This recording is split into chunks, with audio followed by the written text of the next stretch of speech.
السلام علیکم۔ نان سے ہوتے ہوئے گلگت بلتستان میں داخل ہوں یا دیامر سے گزرتے ہوئے یہاں آئیں، گلگت شہر کی طرف جاتے ہوئے جگلوٹ سے گزرنا پڑتا ہے۔ یہ وہ مقام ہے جہاں دنیا کے 3 عظیم پہاڑی سلسلے آ کر مل جاتے ہیں۔ ہندوکش، کراکرم اور ہمالیہ کا یہ ملاپ ایشیا بھر میں ایسا نادر منظر ہے کہ محض اسے دیکھنے کے لیے یہاں تک سفر جائز لگتا ہے۔ اس مقام سے گلگت بلتستان میں کسی بھی طرف سفر کرنا ہے تو مسافر 3 سلسلہ ہائے کوہ میں سے کسی 2 کے درمیان سے ہوتا ہوا گزرے گا۔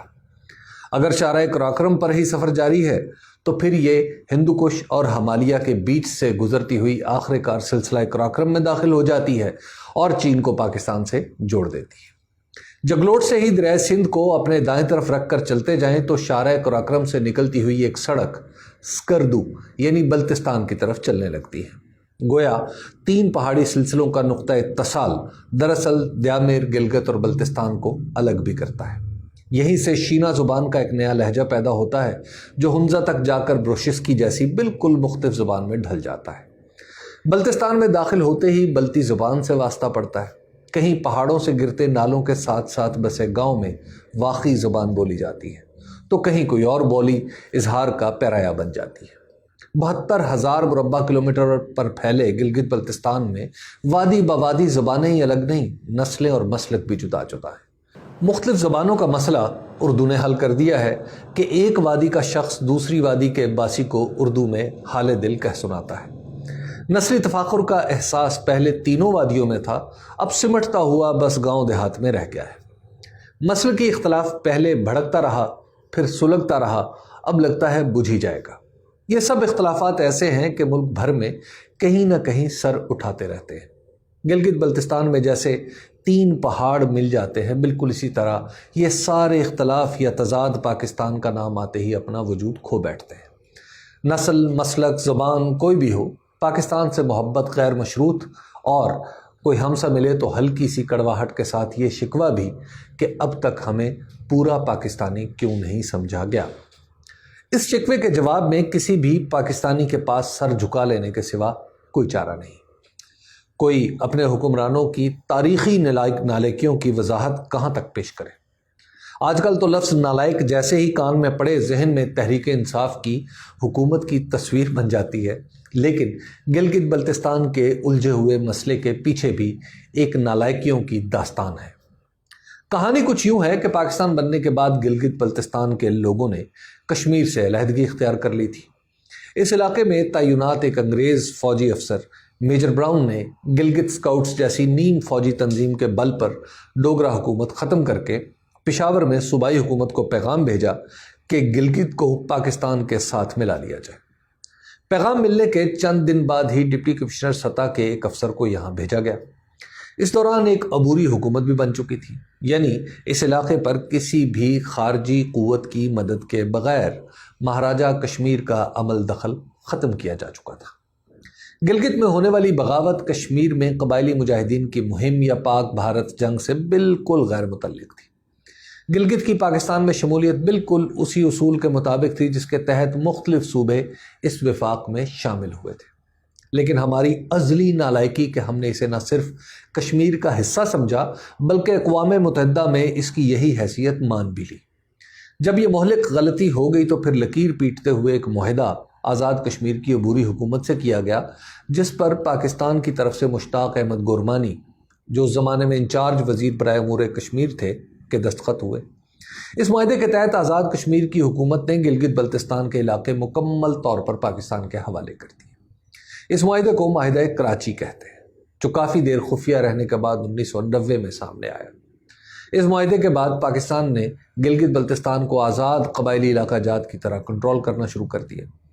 معاہدہ کراچی کے بعد چین کی مدد سے جب شاہراہ کراکرم بنی اور یہاں کے لوگوں کی رسائی پاکستان کے دیگر علاقوں تک ہونے لگی تو پھر وہ زخم ہرے ہو گئے جو ہمارے بزرگوں کی نالائکی سے ان کے دلوں پر لگے تھے۔ ان زخموں پر مرہم ذوالفقار علی بھٹو نے رکھا۔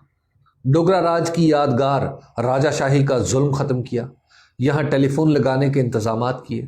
ان کے دور میں پہلے اس علاقے میں شمالی علاقہ جات کی ایک ایڈوائزری کونسل بنی، پھر اس کے انتخابات ہوئے اور 2009 میں اسے پاکستان پیپلز پارٹی نے ہی نیم صوبائی درجہ دے دیا۔ بظاہر اس علاقے میں اصلاحات کا عمل جاری ہے اور کسی نہ کسی شکل میں الیکشن بھی ہوتے رہتے ہیں، لیکن یہاں کا اصل اختیار ہمیشہ وزارت امور کشمیر و گلگت بلتستان کے ایک جوائنٹ سیکرٹری کے پاس ہی رہتا ہے۔ اس وزارت میں بیٹھے ہوئے لوگ شاہانہ انداز میں اس علاقے میں اپنے فیصلے نافذ کرتے ہیں، جس کا خمیازہ لوگوں کو بھگتنا پڑتا ہے۔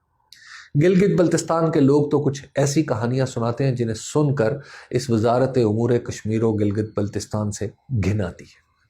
مجھے ایک سرکاری کالج کے استاد نے بتایا کہ کچھ عرصہ پہلے گلگت کے سرکاری اساتذہ کی مستقلی کا مسئلہ تھا، جس کے لیے گلگت بلتستان کی حکومت کو اس وزارت کے ایک افسر کی اجازت درکار تھی۔